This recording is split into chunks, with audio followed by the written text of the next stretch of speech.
Hello friends, എല്ലാവർക്കും എൻ്റെ പുതിയൊരു വീഡിയോയിലേക്ക് സ്വാഗതം. ഞാനങ്ങനെ അഡാപ്റ്റേഷനൊക്കെ പാസ്സായി. ഇനി പിൻ നമ്പർ കിട്ടുന്നത് വരെ ഒരു 2 ആഴ്ചത്തേക്ക് ഞാൻ ഫ്രീ ആയി. സോ എൻ്റെ ഒരു കസിൻ ചേച്ചി ഡബ്ലിനിലുണ്ട്. ചേച്ചി ഫാമിലി ആയിട്ടാണ് താമസിക്കുന്നത്. സോ ചേച്ചിനെയും ചേട്ടനെയും ഫാമിലിയൊക്കെ കാണാൻ വേണ്ടിയിട്ട് ഞാൻ ഡബ്ലിനിലേക്ക് ഒന്ന് പോവുകയാണ്. സോ എന്നെ റെയിൽവേ സ്റ്റേഷനിലേക്ക് ഡ്രോപ്പ് ചെയ്തത് ആനാണ്. ആന നിങ്ങൾക്കറിയാലോ, ഞാൻ ആനിൻ്റെ വീട്ടിലാണ് സ്റ്റേ ചെയ്യുന്നത് കേട്ടോ. പോകുന്ന വഴി ഞാൻ എനിക്ക് കോഫിയും കാര്യങ്ങളൊക്കെ മേടിച്ച് തന്നു. അതിനുശേഷം റെയിൽവേ സ്റ്റേഷനിൽ കൊണ്ടിരുത്തി. ഇതാട്ടോ എൻ്റെ ട്രെയിൻ ടിക്കറ്റ്. സോ നമ്മൾ ട്രെയിനൊക്കെ വെയിറ്റ് ചെയ്ത് ഇങ്ങനെ ഇരിക്കുകയാണ്. ഇതാണ് ഞങ്ങളുടെ മുളങ്കാട് റെയിൽവേ സ്റ്റേഷൻ. അപ്പോൾ ഒരു കോഫിയൊക്കെ കുടിച്ച് നമ്മളങ്ങനെ ആസ്വദിച്ചിരിക്കുകയാണ്. അപ്പോഴാണ് എൻ്റെ ഹോസ്പിറ്റലിലെ സെയിം അഡാപ്റ്റേഷൻ ബാച്ചായ 3 പേരെ ഞാൻ കണ്ടുമുട്ടിയത്. അവർ ആഫ്രിക്കയിൽ നിന്നാണ്, ഗാന എന്ന് പറഞ്ഞ സ്ഥലത്തു നിന്നാണ്. അപ്പോൾ അവരെൻ്റെ കൂടെ ഡബ്ലിനിലേക്ക് യാത്ര ചെയ്യുന്നുണ്ട്. ആൻഡ് ലക്കലി ഞങ്ങളെല്ലാവരും ഒരേ കോച്ചിലായിരുന്നു കേട്ടോ. സോ ട്രെയിൻ യാത്ര വളരെ രസമായിരുന്നു. എനിക്ക് തോന്നുന്നു ബസ്സിനേക്കാളും കുറച്ചുകൂടി കംഫർട്ടബിളായിട്ട് തോന്നുന്ന ട്രെയിൻ യാത്ര ആയിരിക്കാം. എനിക്ക് നാട്ടിലങ്ങനെയാണ്, അതുകൊണ്ടാട്ടോ ഞാൻ ട്രെയിൻ തന്നെ ഡിസൈഡ് ചെയ്തത്.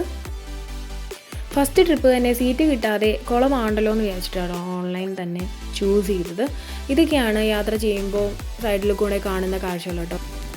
അങ്ങനെ ഡബ്ലിനിലെത്തി ഫ്രണ്ട്സ്. ഞാനിനി ബസ് കയറണം. ആക്ച്വലി നമ്മൾ എന്താ പറയുക, ബസ് യാത്രകളൊക്കെ ഒന്ന് എക്സ്പീരിയൻസ് ചെയ്യാൻ തന്നെ കരുതി. ഇതാണ് റെയിൽവേ സ്റ്റേഷനിൽ നിന്ന് ഞാൻ ഈ സ്റ്റേഴ്സ് വഴി താഴെ ഇറങ്ങി. നമ്മുടെ നമ്പർ ബസ്, ഇവിടെ ബസ്സിനൊക്കെ ഓരോ നമ്പറുകളാണ്.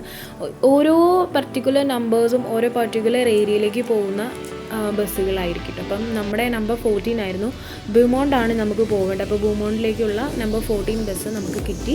നമ്മളതിലേക്ക് കയറി കേട്ടോ. ഇവിടെ ഈ കമ്മ്യൂട്ടേഷനും കാര്യങ്ങൾക്കൊക്കെ ലീപ്പ് എന്ന് പറയുന്നൊരു കാർഡുണ്ട്. ലീപ്പ് കാർഡ് എന്നാണ് പറയുന്നത്.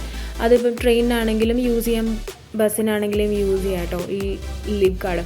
ആക്ച്വലി എന്താ പറയുക, സിറ്റിയിലൊക്കെ, അതായത് ഡബ്ലിനിലുള്ളവർക്കൊക്കെ നമ്മുടെ കയ്യിൽ ലീവ് കാർഡ് ഇല്ല എന്നൊക്കെ പറയുമ്പോൾ അവർക്കതൊരു വണ്ടറായിരിക്കും. മീൻസ് ലീവ് കാർഡ് ഇല്ലാത്ത ആൾ.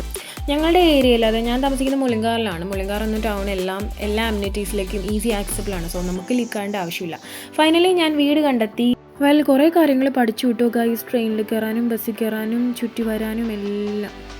സോ ഇതൊരു ഡോറയുടെ പ്രയാണം തന്നെയായിരുന്നു ഗൈസ്. ഇനി കുറച്ച് ദിവസം ഞാൻ ഇവിടെ തന്നെ ഉണ്ടാവും. ഞാനൊന്ന് അടിച്ചു പൊളിക്കട്ടെ ഇവരൊക്കെ ആയിട്ട്. സോ അടുത്ത വീഡിയോ കാണുന്നവരെ ബൈ ബൈ. അയ്യോ, വീഡിയോ ഇഷ്ടപ്പെട്ടാൽ like, share and subscribe please.